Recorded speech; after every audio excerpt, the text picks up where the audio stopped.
നമസ്കാരം. ഉച്ചവാർത്തയിലേക്ക് സ്വാഗതം.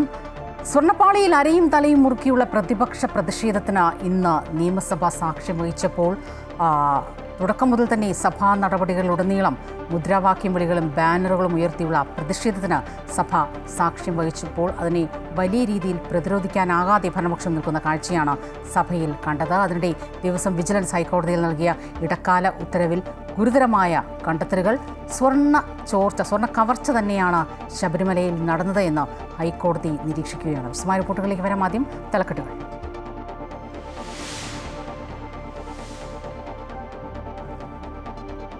ശബരിമലയിൽ നടന്നത് സ്വർണ്ണ കവർച്ച. ദേവസ്വം വിജിലൻസ് അന്വേഷണ റിപ്പോർട്ട് പുറത്ത്. ADGP H. വെങ്കടേഷിന്റെ നേതൃത്വത്തിൽ അന്വേഷിക്കുമെന്ന് ഹൈക്കോടതി. 2019 ഉണ്ണികൃഷ്ണൻ പോറ്റി കൊണ്ടുപോയത് സ്വർണ്ണപ്പാളിയെന്ന സഭയിൽ ദേവസ്വം ബോർഡിന്റെ രേഖാമൂലം മറുപടി. കോടതി തീരുമാനത്തെ സ്വാഗതം ചെയ്യുന്നുവെന്നും സഹകരിക്കുമെന്നും ദേവസ്വം മന്ത്രി.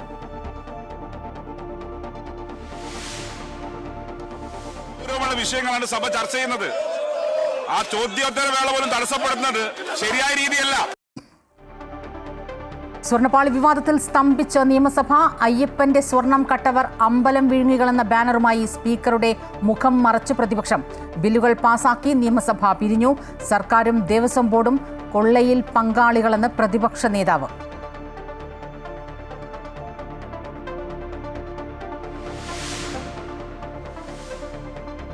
തൃശൂർ പാലിയേക്കര ടോൾ പിരിവ് ഇന്നും പുനരാരംഭിക്കില്ല. വെള്ളിയാഴ്ച വരെ ടോൾ പിരിക്കരുതെന്ന നിർദ്ദേശം. ടോൾ നിരക്ക് പുനഃപരിശോധിക്കാൻ കേന്ദ്രത്തോട് ഹൈക്കോടതി. വെള്ളിയാഴ്ച വീണ്ടും പരിഗണിക്കും.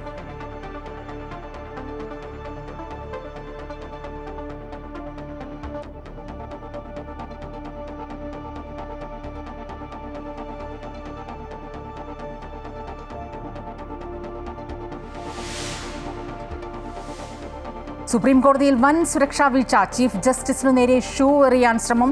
അഭിഭാഷകനെ കസ്റ്റഡിയിലെടുത്ത സുരക്ഷാ ഉദ്യോഗസ്ഥർ. സനാതനധർമ്മത്തെ അപമാനിക്കാൻ സമ്മതിക്കില്ലെന്ന് അക്രമി.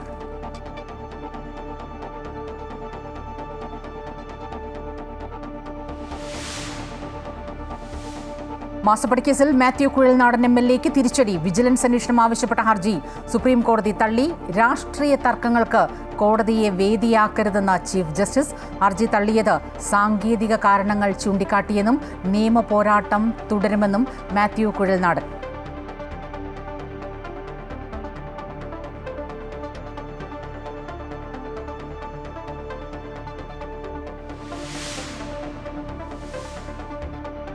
ട്രംപ് മുന്നോട്ട് വെച്ച ഗാസ സമാധാന പദ്ധതിയുടെ ആദ്യഘട്ട ചർച്ചകൾക്ക് തുടക്കമായി.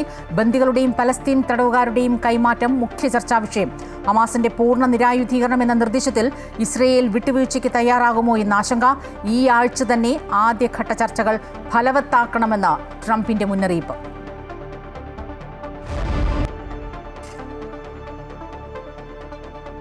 വിശദമായ റിപ്പോർട്ടുകളിലേക്കാണ്. സ്വർണ്ണപ്പാളി വിവാദത്തിൽ വിജിലൻസിന്റെ താൽക്കാലിക അന്വേഷണ റിപ്പോർട്ടിൽ ഗുരുതര കണ്ടെത്തലുകളെന്ന് ഹൈക്കോടതി. DGP H. വെങ്കടേഷിന്റെ നേതൃത്വത്തിൽ പ്രത്യേക സംഘം അന്വേഷിക്കാൻ കോടതി ഉത്തരവ്. അന്വേഷണത്തിന്റെ രഹസ്യ സ്വഭാവം കാത്തുസൂക്ഷിക്കണമെന്നും കോടതി പറഞ്ഞു. വിവരങ്ങളുമായി അഡ്വക്കേറ്റ് രാജേഷ് ചേരുകയാണ്. രാജേഷ്, സ്വർണ്ണ കവർച്ച തന്നെയാണ് ശബരിമലയിൽ സംഭവിച്ചതെന്നാണ് കോടതി നിരീക്ഷിക്കുന്നത്. ഇപ്പോൾ DGP H. വെങ്കടേഷിന്റെ ചുമതലയിൽ അന്വേഷണം മുന്നോട്ട് കൊണ്ടുപോകാൻ കോടതി പറയുന്നത് ഏത് സാഹചര്യത്തിൽ, എന്താണ് മറ്റ് നിർദ്ദേശങ്ങൾ കോടതി ഇതുമായി ബന്ധപ്പെട്ട് നൽകിയത്? സ്വപ്ന അറ്റകുറ്റപ്പണിക്കായി നൽകിയ സ്വർണം ചെമ്പായി മാറിയ ഒരു അത്ഭുത വിദ്യയാണ് ഹൈക്കോടതി നേരിട്ടുള്ള മേൽനോട്ടത്തിൽ അന്വേഷിക്കാൻ ഉത്തരവിട്ടിട്ടുള്ളത്. ദേവസ്വം റെക്കോർഡുകളിൽ ഈ സ്വർണ്ണപ്പാളി വിജയമല്യ 1999 സ്വർണ്ണപ്പാളി പൂശിയതും തമ്മിലുള്ള രേഖകളുണ്ട്. എന്നാൽ ഈ സ്വർണ്ണപ്പാളി ഉള്ള വാതിലുകൾ നന്നാക്കാൻ ഉണ്ണികൃഷ്ണൻ പോറ്റിയെ ഏൽപ്പിക്കുമ്പോൾ അതിൽ രേഖകളിൽ ചെമ്പായി മാറുന്നു. 4 കിലോ സ്വർണം എങ്കിലും നഷ്ടപ്പെട്ടിട്ടുണ്ടെന്നൊരു കണക്കുണ്ട്. ഈ 4 കിലോ സ്വർണ്ണം എവിടെ പോയെന്ന് ആർക്കും അറിയില്ല. ഇതൊക്കെയാണ് ഇപ്പോൾ ഇത് ഒരു ഗൂഢാലോചന നടന്നു എന്നുള്ള ഒരു പ്രാഥമികമായ ഒരു റിപ്പോർട്ടാണ് ഇപ്പോൾ വിജിലൻസ് ഓഫീസർ ഹൈക്കോടതിയെ ധരിപ്പിച്ചത്. ഈ കാര്യം ഹൈക്കോടതി വളരെ ഗൗരവമായി എടുത്തുകൊണ്ട്, കാരണം ദേവസ്വം വിജിലൻസ് ഓഫീസർക്ക് കേസെടുക്കാനോ അല്ലെങ്കിൽ ഒരു വിപുലമായ അന്വേഷണം നടത്തുവാനോ ഉള്ള അധികാരമില്ല, അല്ലെങ്കിൽ എന്തെങ്കിലും നടപടി എടുക്കാനുള്ള അധികാരമില്ല, റിപ്പോർട്ട് സമർപ്പിക്കുവാൻ മാത്രമല്ല. അതുകൊണ്ട് തന്നെ ഹൈക്കോടതി നേരിട്ട് ക്രിമിനൽ കേസ് രജിസ്റ്റർ ചെയ്ത് അന്വേഷണം നടത്തണമെന്നുള്ള ഒരു ഉത്തരവാണ് ഇപ്പോൾ നൽകിയിട്ടുള്ളത്. അത് ADGP H. വെങ്കടേഷിന്റെ ചുമതലപ്പെടുത്തിയിരിക്കുന്നു.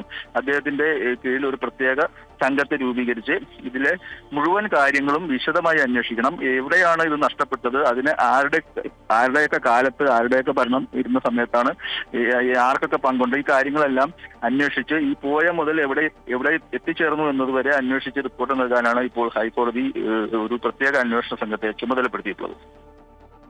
അഡ്വക്കേറ്റ് രാജേഷാണ് വിവരങ്ങളുമായി ചേർന്നത്. ശബരിമല സ്വർണ്ണപ്പാളി വിവാദത്തിൽ സഭ പ്രക്ഷുബ്ധമായി.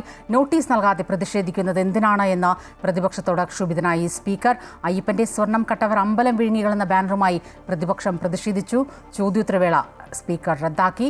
ദേവസ്വം മന്ത്രി രാജിവെക്കണമെന്ന് VD സതീശൻ ആവശ്യപ്പെട്ടു. മറച്ചുവെക്കാനും ചർച്ച ഒഴിവാക്കാനുമാണ് സാർ ചെയ്യുന്നത്. തുകവറ ഉണ്ടാക്കാൻ വേണ്ടിയിട്ടാണ്.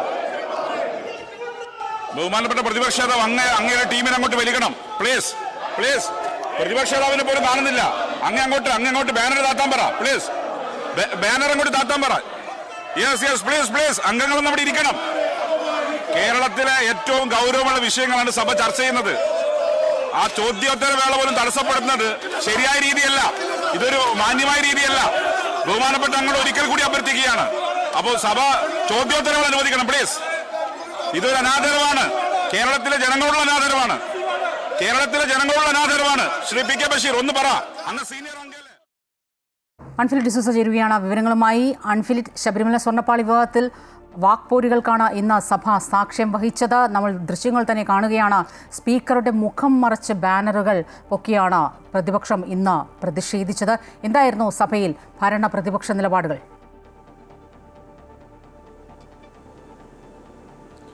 ഏറ്റവും ശ്രദ്ധേയമായ നിലപാടാണ് ഇന്ന് ശബരിമല വിഷയവുമായി ബന്ധപ്പെട്ട് സ്വപ്ന പ്രതിപക്ഷവും ഒപ്പം തന്നെ ഭരണപക്ഷവും എടുത്തത്. കാരണം പ്രതിപക്ഷം ഈ വിഷയം ബുദ്ധിപൂർവ്വം അടിയന്തര പ്രമേയത്തിന് നോട്ടീസ് നൽകാതെ തന്നെ സഭ നടപടികൾ തുടങ്ങിയപ്പോൾ തന്നെ പ്രതിഷേധവുമായി രംഗത്ത് വരാനുള്ള നീക്കം നടത്തി. അതായത് രാവിലെ പാർലമെന്ററി ബോഡി യോഗം ചേർന്ന് അവർ ഇങ്ങനെ അടിയന്തര പ്രമേയത്തിന് നോട്ടീസ് നൽകേണ്ടതില്ല, പകരം സഭ നടപടികൾ ആരംഭിക്കുമ്പോൾ മുതൽ ചോദ്യോത്തരവേള മുതൽ സഭാ തലം പ്രക്ഷുബ്ധമാക്കുക, നടുത്തളത്തിറങ്ങി പ്രതിഷേധിക്കുക, പ്ലക്കാർഡുകൾ ഉയർത്തി, അതായത് അമ്പലം വിഴുങ്ങികൾ അയ്യപ്പന്റെ സ്വർണ്ണം കട്ടവറെന്ന ബാനറിൽ മുദ്രാവാക്യം ബാനറിൽ എഴുതിയാണ് പ്രതിഷേധിച്ചത്. അങ്ങനെ ആ തുടക്കം മുതൽ തന്നെ പ്രതിഷേധവുമായി രംഗത്ത് വരുന്നു. എന്നാൽ ഭരണപക്ഷമാകട്ടെ എന്തുകൊണ്ട് അടിയന്തര പ്രമേയത്തിന് നോട്ടീസ് നൽകിയില്ല, അത് ഭീരുത്വമായിരുന്നു. മാത്രമല്ല ചോദ്യോത്തരവേള തടസ്സപ്പെടുത്തുന്നത് ചട്ടങ്ങൾക്ക് വിരുദ്ധമാണ്, ചോദ്യങ്ങൾ ഉന്നയിക്കാനുള്ള അവകാശത്തെ പോലും ലംഘിക്കുന്നു എന്ന രീതിയിലാണ് ഭരണപക്ഷം പ്രതിപക്ഷത്തെ നേരിട്ടത്. പ്രതിപക്ഷമാകട്ടെ ദേവസ്വം മന്ത്രി രാജിവെക്കണം, ദേവസ്വത്തിനും ദേവസ്വം മന്ത്രിക്കും വകുപ്പിനും ബോർഡിനും ഉത്തരവാദിത്തത്തിൽ നിന്ന് പിന്നോട്ട് പോകാനാവുകയില്ല എന്ന് 2019 മുതലുള്ള കഥകൾ ചൂണ്ടിക്കാട്ടിയായിരുന്നു പ്രതിപക്ഷം ഇതിനെ നേരിട്ടത്. മാത്രവുമല്ല CBI അന്വേഷണമാണ് പ്രതിപക്ഷം പ്രധാനമായി ഉന്നയിക്കുന്നത്. ഹൈക്കോടതി ബെഞ്ചിന്റെ നേതൃത്വത്തിൽ, ഹൈക്കോടതിയുടെ മേൽനോട്ടത്തിൽ, ദേവസ്വം ബെഞ്ചിന്റെ മേൽനോട്ടത്തിൽ ഒരു CBI അന്വേഷണം, അതോടൊപ്പം തന്നെ ദേവസ്വം മന്ത്രി രാജിവെച്ച് പിന്മാറുക, ഈ ആവശ്യം ഉയർത്തിയായിരുന്നു പ്രതിപക്ഷം ഈ ഒരു സ്റ്റാൻഡ് എടുക്കുന്നു. ഒരു കാരണവശാലും ഇത് സഭയിൽ അടിയന്തര പ്രമേയമായി കൊണ്ടുവരിക, അത് ചർച്ചയ്ക്ക് ഇടവരുത്താനോ ഉണ്ടാകാതൊരു നീക്കമായിരുന്നു പ്രതിപക്ഷം. കാരണം അങ്ങനെ ചർച്ചയ്ക്ക് വരികയാണെങ്കിൽ സ്വാഭാവികമായും ഭരണപക്ഷത്തിന് മേൽക്കൈ കിട്ടുമെന്നൊരു നീക്കത്തിന്റെ കൂടെ അങ്ങനെ ഒരു വിലയിരുത്തിന്റെ പശ്ചാത്തലത്തിൽ പ്രതിപക്ഷം അങ്ങനെ സ്റ്റാൻഡ് എടുക്കുന്നു. ഏറെക്കുറെ 1.5 മണിക്കൂർ കൊണ്ട് സഭാ നടപടികൾ സ്തംഭിപ്പിച്ച് പ്രതിപക്ഷം പുറത്തേക്ക് ഇറങ്ങുന്നു. ഈ സഭയ്ക്കകത്തും പുറത്തും ഈ ആവശ്യം ഉന്നയിച്ച് പ്രതിഷേധം ശക്തമാക്കുമെന്ന് പ്രതിപക്ഷം വെല്ലുവിളിക്കുകയും ചെയ്യുന്നു. അതേസമയം ഭരണപക്ഷമാകട്ടെ പ്രതിപക്ഷത്തിന്റെ ഭീരുത്വമാണ്, നോട്ടീസ് നൽകാൻ പോലും തയ്യാറായില്ല. ഇതടക്കമുള്ള വാദങ്ങൾ നിരത്തിയായിരുന്നു സർക്കാർ ഇതിനെ പ്രതിരോധിച്ചത്. പ്രത്യേകിച്ച് പാർലമെന്ററി കാര്യമന്ത്രി, നിയമമന്ത്രി, ദേവസ്വം മന്ത്രി, ധനമന്ത്രി അടക്കമുള്ളവർ പ്രതിപക്ഷത്തിന് ആ നിലപാടിനെ, ചോദ്യോത്തരവേള സ്തംഭിച്ച പ്രതിപക്ഷത്തിന്റെ നിലപാടിനെ അവരുടെ ഭീരുത്വമായതിനെ ചിത്രീകരിക്കുകയും അങ്ങനെ ഒരു പ്രതിരോധമായിരുന്നു ഭരണപക്ഷം ഇക്കാര്യത്തിൽ ഉന്നയിച്ചത്. എന്തായാലും കേരള സമൂഹം ഏറ്റവും കൂടുതൽ ചർച്ച ചെയ്യുന്ന, എല്ലാവരും അറിയേണ്ട നിരവധി വിഷയങ്ങളുടെ ചോദ്യങ്ങൾക്കാണ് ഇന്ന് പ്രതിപക്ഷം ഉയർത്തിയത്. പക്ഷേ അതിനൊന്നും കൃത്യമായ മറുപടി പറയാൻ സർക്കാരിന് കഴിഞ്ഞില്ല.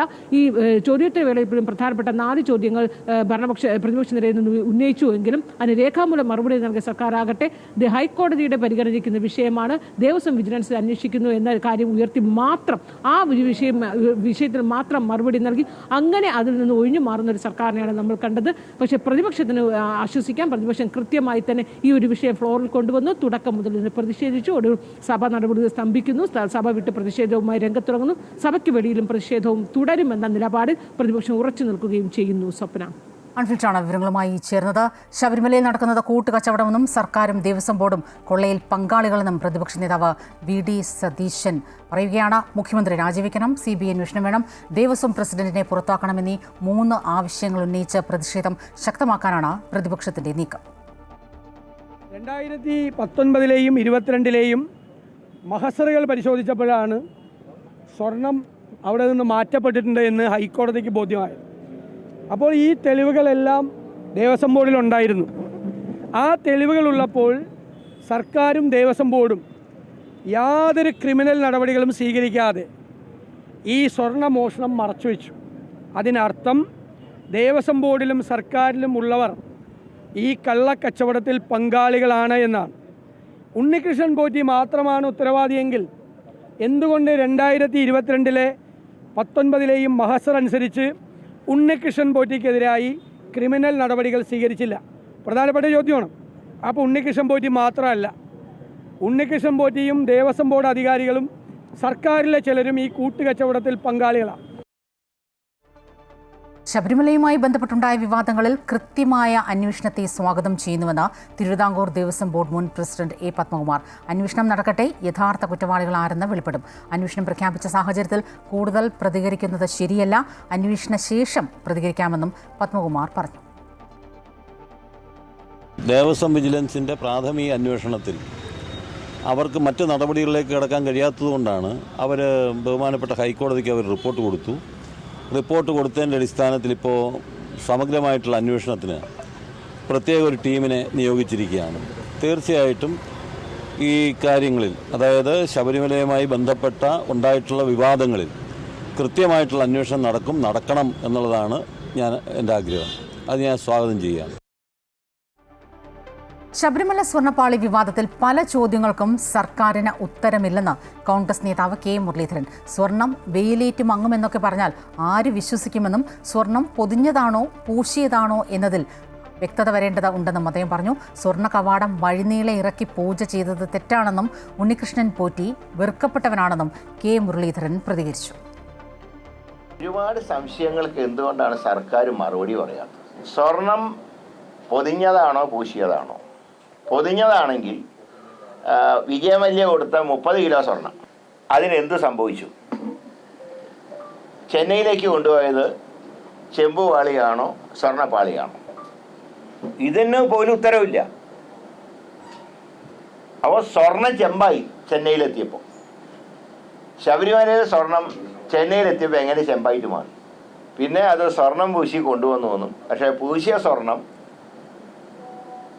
വഴിനീളെ ഘോഷയാത്രയായിട്ട് ഓരോ സ്ഥലത്ത് ഇറക്കി പൂജിച്ചിട്ടാണ് കൊണ്ടുവന്നത്. അത് തന്നെ ശബരിമലയുടെ ആചാരം അനുസരിച്ച് തെറ്റാണ്.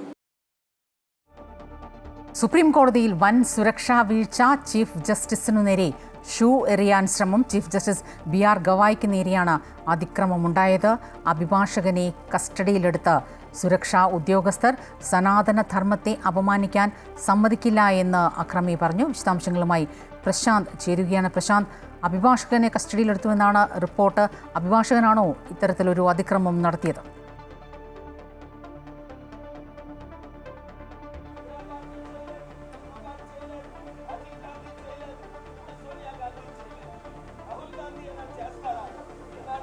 സ്വപ്ന, തീർച്ചയായും രാവിലെ കേസുകൾ സംബന്ധിച്ചുള്ള കേസുകൾ പരിഗണിക്കുന്നതിന്റെ തുടക്കത്തിലാണ് 1-ാം നമ്പർ കോടതിയിലാണ് ഈ സംഭവം ഉണ്ടാകുന്നത്. 71 വയസ്സുകാരനായ അഭിഭാഷകൻ തന്നെയാണ് ഷൂ എറിയാനുള്ള ഒരു ശ്രമം നടത്തിയത്. വളരെ പെട്ടെന്ന് തന്നെ അഭിഭാഷകനും ഒപ്പം തന്നെ സുരക്ഷാ ജീവനക്കാരും ഇയാളെ പിടിച്ച് പുറത്തേക്ക് കൊണ്ടുപോവുകയാണ് ഉണ്ടായത്. ഇതിന്റെ ബാക്കി നടപടികൾ മുന്നോട്ട് പോകുന്നുണ്ട്. പക്ഷേ ഈ പോകുന്ന വഴിക്കാണ് ഇയാളൊരു മുദ്രാവാക്യം വിളിക്കാനുണ്ടായത്. സനാതന ധർമ്മത്തെ അപമാനിക്കാനുള്ള ശ്രമങ്ങൾ അംഗീകരിക്കില്ല എന്ന മുദ്രാവാക്യമാണ് അദ്ദേഹം വിളിച്ചത് എന്നുള്ളതാണ് പ്രധാനപ്പെട്ട കാര്യം. അതുമായി ബന്ധപ്പെട്ട കൂടുതൽ നമ്മൾ പരിശോധിക്കുമ്പോൾ ഈ കഴിഞ്ഞ ദിവസം മധ്യപ്രദേശിലെ ഖജുറാവോയിലെ ശ്രീകൃഷ്ണ വിഗ്രഹം തകർന്നുമായി ബന്ധപ്പെട്ട കേസ് ചീഫ് ജസ്റ്റിസിന്റെ ബെഞ്ചിന് മുന്നിലേക്ക് എത്തിയിരുന്നു. ആ ഹർജി പരിഗണിക്കുമ്പോൾ ഇത്തരത്തിൽ അതിലേക്ക് ഇടപെടേണ്ട സാഹചര്യമില്ല. അത് പുരാവസ്തു വകുപ്പിന്റെ കീഴിലുള്ളതാണ്. മാത്രമല്ല അതൊരു ഈശ്വരവിശ്വാസത്തിന്റെ ഭാഗമായുള്ളൊരു വിഷ്ണു വിഗ്രഹമല്ല. 7 അടി ഉയരമുള്ള വിഷ്ണു വിഗ്രഹത്തിന്റെ കഴുത്തുകൾ മുറിഞ്ഞിരുന്നു.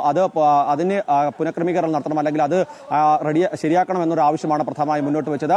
അങ്ങനെ അത് നിങ്ങൾ വലിയ വിഷ്ണു ഭക്തനാണെങ്കിൽ അദ്ദേഹത്തോട് തന്നെ പ്രാർത്ഥിക്കൂ, അപ്പോൾ അത് തനിയെ ശരിയായിക്കൊള്ളൂ എന്നൊരു പരാമർശം ചീഫ് ജസ്റ്റിസിന്റെ ഭാഗത്തുണ്ടായി. മാത്രമല്ല പുരാവസ്തു വകുപ്പിന് കീഴിലാണ് ഈ ക്ഷേത്രങ്ങളെല്ലാം തന്നെ, അവിടെ ഖജുരാവിലെ ക്ഷേത്രങ്ങളെല്ലാം തന്നെ ക്ഷേത്ര സമുച്ചയങ്ങളുള്ളത്. അതുകൊണ്ട് തന്നെ അതിലേക്ക് ഇപ്പോൾ കോടതി ഇടപെടേണ്ട സാഹചര്യമില്ല എന്നുള്ളതാണ് വ്യക്തമാക്കിയത്. ഇതിന്റെ അടിസ്ഥാനത്തിലാണ് ആ പരാമർശത്തിൽ ആണ് ഇപ്പോൾ പ്രതിഷേധം ഉണ്ടായിരിക്കുന്നത്. ഏതായാലും സുരക്ഷാ വീഴ്ചയാണ് ഇതിൽ ഏറ്റവും പ്രധാനപ്പെട്ട കാര്യം. എന്തിന്റെ പേരിലുള്ള പ്രതിഷേധമാണെങ്കിലും സുരക്ഷാ വീഴ്ചയാണ് ഏറ്റവും പ്രധാനപ്പെട്ട കാര്യം. കാരണം അഭിഭാഷകനാണ്, സ്വാഭാവികമായും അതിൻ്റെ അകത്ത് കോടതിക്കുള്ളിലേക്ക് അഭിഭാഷകർക്ക് മാത്രമാണ് ഈ ഘട്ടത്തിൽ പ്രവേശനമുള്ളത്. അവർക്കിടയിൽ നിന്ന് ഇത്തരമൊരു സാഹചര്യം ഉണ്ടാകുമ്പോൾ അതെങ്ങനെ ഇനി അടുത്ത ഘട്ടത്തിലേക്ക് നടപടികളിലേക്ക് പോകുമെന്നുള്ളതാണ് എടുത്തു പറയേണ്ടത്. ഏതായാലും ഇപ്പോഴുണ്ടായിരിക്കുന്ന സംഭവ വികാസങ്ങളൊന്നും തന്നെ തന്റെ പ്രവർത്തനങ്ങളെ ബാധിക്കില്ല എന്ന ചീഫ് ജസ്റ്റിസ് BR ഗവായ് തന്നെ വ്യക്തമാക്കുകയും ചെയ്തിട്ടുണ്ട്. സ്വപ്ന, ചീഫ് ജസ്റ്റിസ് BR ഗവായിക്ക് നേരെ അതിക്രമം ഷൂ എറിയാനുള്ള ശ്രമമാണ് നടന്നത്. അഭിഭാഷകനെ കസ്റ്റഡിയിലെടുത്ത സുരക്ഷാ ഉദ്യോഗസ്ഥർ സനാതനധർമ്മത്തെ അപമാനിക്കാൻ സമ്മതിക്കില്ല എന്ന് ആക്രോശിച്ചുകൊണ്ടാണ് ഈ ആക്രമണം നടത്തിയത്. പ്രശാന്താണ് വിവരങ്ങളുമായി ചേർന്നത്. ഇടവേളയ്ക്ക് ശേഷം വാർത്തകൾ തുടരും.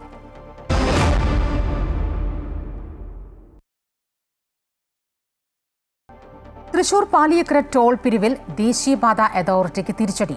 ടോൾ പിരിക്കുന്നതിൽ വിലക്ക് തുടരാനാണ് കോടതി നിർദ്ദേശം. ടോൾ പിരിക്കാൻ ദേശീയപാത അതോറിറ്റി നൽകിയ ഹർജി വെള്ളിയാഴ്ച വീണ്ടും പരിഗണിക്കും. കോടതിയുടെ വിലയിരുത്തൽ സ്വാഗതാർഹമെന്ന് ഹർജിക്കാരൻ ഷാജി കോടങ്കണ്ടത്ത് പറഞ്ഞു. ഗതാഗതക്കുരുക്ക് നിയന്ത്രിക്കുന്നതിൽ അതോറിറ്റിക്ക് വീഴ്ച സംഭവിച്ചെന്ന് ചൂണ്ടിക്കാട്ടി ഓഗസ്റ്റ് 6-നാണ് ഹൈക്കോടതി ടോൾ പിരിവ് തടഞ്ഞത്. ജനങ്ങളുടെ ബുദ്ധിമുട്ട് കണക്കിലെടുത്ത ടോൾ പിരിവ് നിർത്തിവെക്കണമെന്നാവശ്യപ്പെട്ട പൊതുപ്രവർത്തകർ നൽകിയ ഹർജിയിന്മേലാണ് നടപടി. ടോൾ നിർത്തലാക്കിയ ഹൈക്കോടതി ഉത്തരവിനെതിരെ NHAI സുപ്രീം കോടതിയിൽ ഹർജി നൽകിയെങ്കിലും ടോൾ തടഞ്ഞത് സുപ്രീം കോടതിയും ശരിവെച്ചിരുന്നു.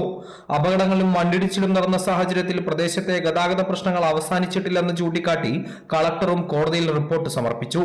എന്നാൽ ആ റിപ്പോർട്ട് അവഗണിച്ച അപകടങ്ങൾക്ക് കാരണം അശ്രദ്ധമായ ഡ്രൈവിംഗ് ആയിരുന്നുവെന്നാണ് NHAI കോടതിയിൽ വാദിച്ചത്. നിലവിൽ കോടതിയുടെ വിലയിരുത്തൽ സ്വാഗതാർഹമാണെന്ന് ഹർജിക്കാരൻ അഡ്വക്കേറ്റ് ഷാജി കോടങ്കണ്ടത്ത് പറഞ്ഞു. ഈ ഗതാഗത കുരുക്കിന്റെ അടിസ്ഥാനത്തിൽ, ഈ VUP-കളിലെ പണി നടക്കുന്നതിന്റെ അടിസ്ഥാനത്തിൽ, ജനങ്ങൾക്കുണ്ടാവുന്ന ബുദ്ധിമുട്ടുകളുടെ അടിസ്ഥാനത്തിൽ ടോളിന്റെ താരിഫ് പുനഃപരിശോധിച്ചിട്ട് ഹൈക്കോടതിയെ അറിയിക്കാൻ പറഞ്ഞിട്ടുണ്ട്. അതായത് കോടതി ജനങ്ങളുടെ യാത്രക്കാരെ കൂടെയാണെന്ന് അസന്നിഗ്ധമായി വ്യക്തമാക്കിയിരിക്കുകയാണ്. കലക്ടറുടെ ശക്തമായ റിപ്പോർട്ടാണ് ഇതിന്റെ അടിസ്ഥാനം. ഇടപ്പള്ളി മണ്ണുത്തി ദേശീയപാതയിലെ 65 കിലോമീറ്റർ ദൂരത്തിൽ 5 കിലോമീറ്റർ മാത്രമാണ് ഗതാഗത പ്രശ്നവും പണി കഴിയാത്ത സാഹചര്യവും ഉള്ളതെന്നും NHAI കോടതിയിൽ പറഞ്ഞു. ഈ 5 കിലോമീറ്ററിന്റെ കാര്യത്തിൽ 3 ദിവസത്തിനകം തീരുമാനമെടുക്കുമെന്ന NHAIയുടെ വാദത്തെ തുടർന്നാണ് വെള്ളിയാഴ്ച ഹർജി പരിഗണിക്കാൻ തീരുമാനിച്ചിരിക്കുന്നത്. അമൃത ന്യൂസ്, തൃശൂർ. ഇടുക്കിയിൽ കാട്ടാന ആക്രമണത്തിൽ ഒരാൾ മരിച്ചു. പൂപ്പാറ ചൂണ്ടൽ സ്വദേശി വേലുച്ചാമിയാണ് മരിച്ചത്. തോട്ടത്തിൽ ജോലി ചെയ്യുന്നതിനിടെയാണ് കാട്ടാനയുടെ ആക്രമണമുണ്ടായത്. പ്രദേശത്ത് 8ഓളം കാട്ടാനകൾ നിലയുറപ്പിച്ചിട്ടുണ്ട്. മേഖലയിൽ 14ഓളം കാട്ടാനകളുണ്ടെന്ന് നാട്ടുകാർ പറയുന്നു. മൃതദേഹം സംഭവ സ്ഥലത്ത് നിന്നും മാറ്റാൻ കഴിഞ്ഞിട്ടില്ല.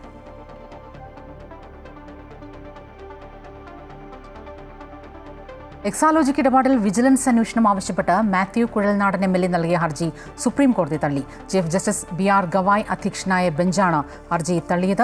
രാഷ്ട്രീയ തർക്കങ്ങൾക്ക് കോടതിയെ വേദിയാക്കരുതെന്ന് ചീഫ് ജസ്റ്റിസ് പറഞ്ഞു. അത്തരം കാര്യങ്ങൾ കോടതിക്ക് പുറത്തു മതിയെന്ന് BR ഗവായ് പറഞ്ഞു.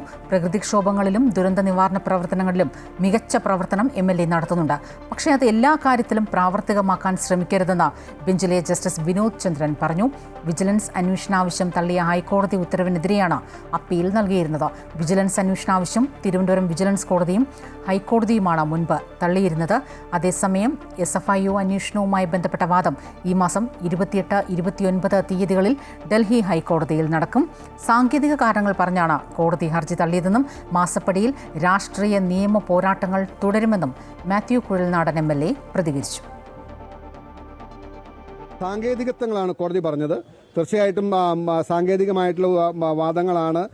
ഈവൻ ഹൈക്കോടതി ജഡ്ജ്മെന്റ് നിങ്ങൾ പരിശോധിച്ചാൽ അറിയാം, ഇതുവരെ ഞങ്ങളുടെ മുമ്പിൽ വന്ന സാഹചര്യങ്ങൾ സംശയം ജനിപ്പിക്കുന്നുണ്ട് എങ്കിലും ഞങ്ങൾ ഇടപെടുന്നില്ല എന്നാണ് അദ്ദേഹം പറഞ്ഞു. ഹൈക്കോടതി ജഡ്ജി പറഞ്ഞു സംശയം ജനിപ്പിക്കുന്നുവെന്ന് കോടതി തന്നെ കണ്ടെത്തിയിട്ടുണ്ട്. അപ്പോൾ അതുകൊണ്ട് ഈ കാര്യത്തിൽ ഞാൻ നടത്തിയ പോരാട്ടം പൂർണ്ണമായും തള്ളിപ്പോയെന്ന്, പൂർണ്ണമായും പരാജയപ്പെട്ടെന്ന് ഞാൻ കരുതുന്നില്ല. സാങ്കേതികമായി ചില കാര്യങ്ങൾ കൊണ്ട് കോടതി ഇടപെടുന്നില്ല എന്ന് പറഞ്ഞാൽ മാത്രമേ ഈ ഘട്ടത്തിൽ കാണുന്നുള്ളൂ. ഭൂട്ടാൻ വാഹന കള്ളക്കടത്തിലെ കസ്റ്റംസ് നടപടിക്കെതിരെ നടൻ ദുൽഖർ സൽമാൻ നടത്തിയ ഹർജി വെള്ളിയാഴ്ച ഹൈക്കോടതി പരിഗണിക്കും. വാഹനം വാങ്ങിയത് നിയമാനുസൃതമെന്നും കസ്റ്റംസ് നടപടി നിർത്തിവെക്കണമെന്നുമാണ് ഹർജിയിലെ ആവശ്യം. രേഖകൾ പരിശോധിക്കാതെയാണ് നടപടിയെന്ന് കാണിച്ച് സമർപ്പിച്ച ഹർജിയിൽ കോടതി കസ്റ്റംസിനോട് വിവരങ്ങൾ തേടിയിരുന്നു.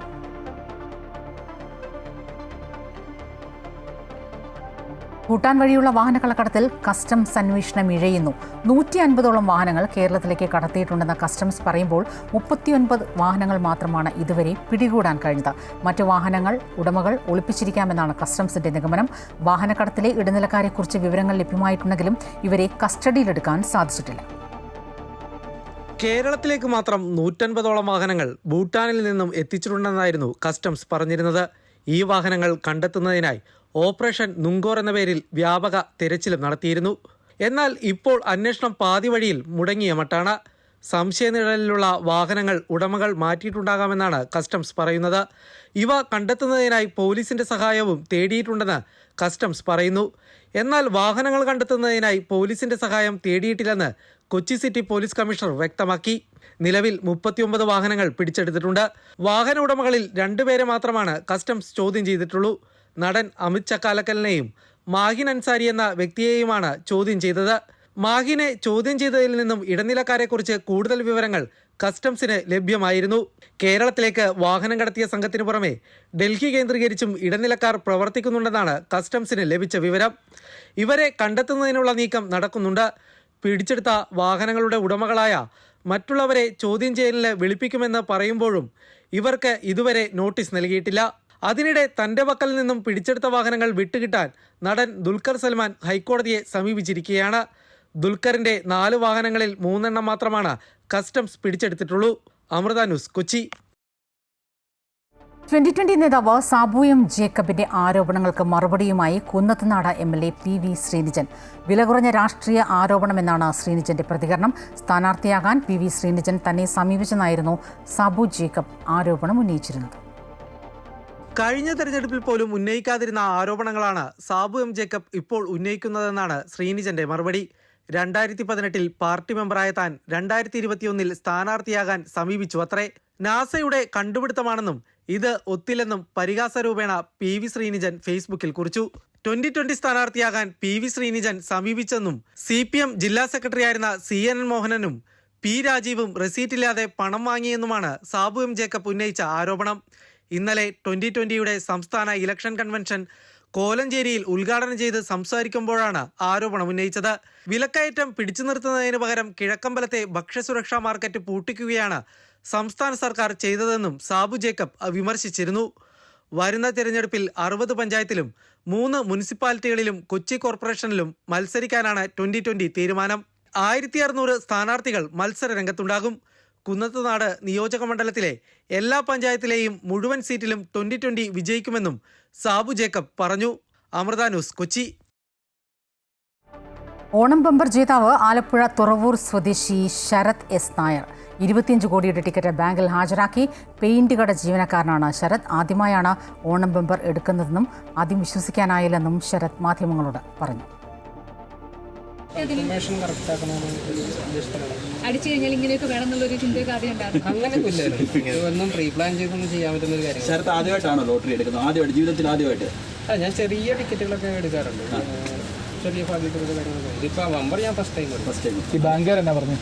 ബാങ്കുകാർക്ക് വളരെ സന്തോഷം. ശരത്തിൻ്റെ അക്കൗണ്ട് ഇവിടെയാണോ നേരത്തെ? നേരത്തെ അക്കൗണ്ട് കൊടുത്തത്. ഈ നേരത്തെ വിളിച്ച് പറഞ്ഞാലോ ബാങ്കിലേക്ക് ഞാൻ വരുന്നുള്ളതായിരുന്നു? ഫസ്റ്റ് വരുമ്പോഴാണ് സുനിസാറൊക്കെ അറിയാം. വന്നപ്പോഴാണ് അവർ ഞെട്ടിപ്പോയി. ഈ ഒരു ഭാഗ്യവാനാണ്. വളരെ സന്തോഷം.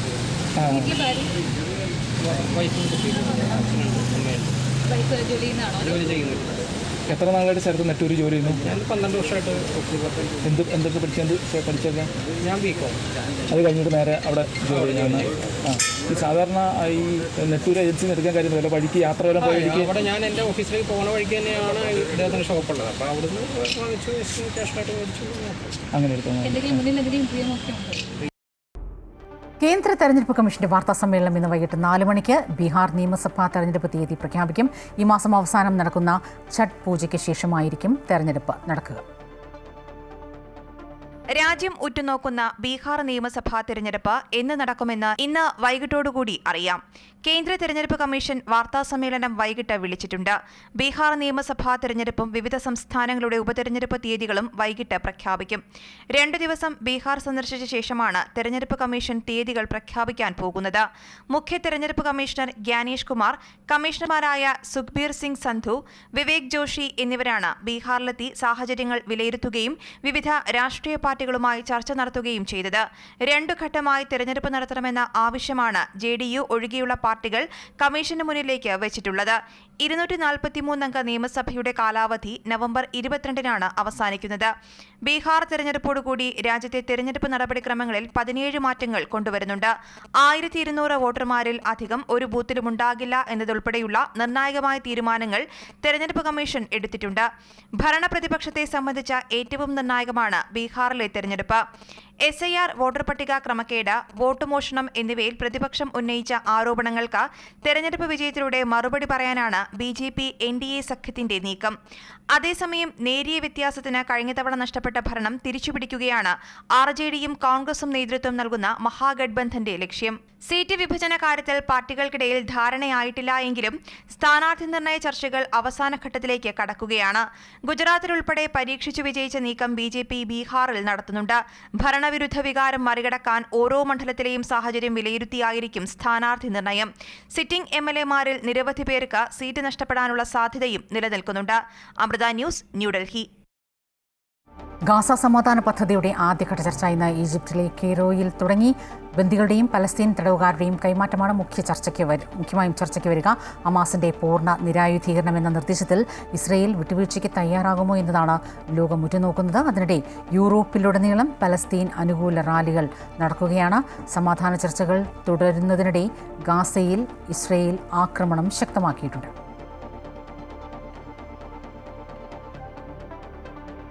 കണ്ണൂർ കണ്ടക്കയിൽ തെരുവുനായ ശല്യത്തിനെതിരെ നാടകം അവതരിപ്പിക്കുന്നതിനിടെ നടനെ തെരുവുനായ കടിച്ചു. നാടകനടൻ P. രാധാകൃഷ്ണനാണ് കടിയേറ്റത്. നാടകത്തിന്റെ ഭാഗമാണെന്നാണ് കാണികൾ ആദ്യം കരുതിയത്. നാടകം പൂർത്തിയാക്കിയ ശേഷം ചികിത്സ തേടി.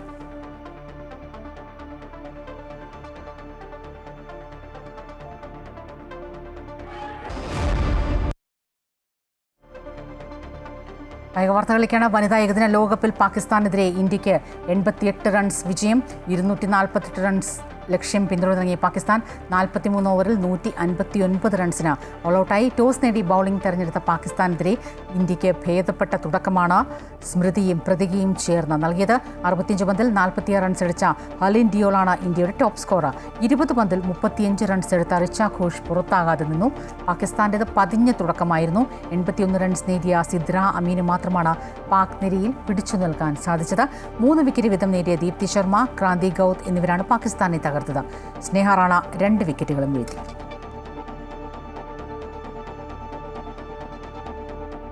റിപ്പോർട്ടറുടെ ഉച്ചവാർത്ത പൂർത്തിയാവുകയാണ്. കൂടുതൽ വാർത്തകൾ അമൃത ന്യൂസ് യൂട്യൂബ് ചാനലിൽ തുടരും. നമസ്കാരം.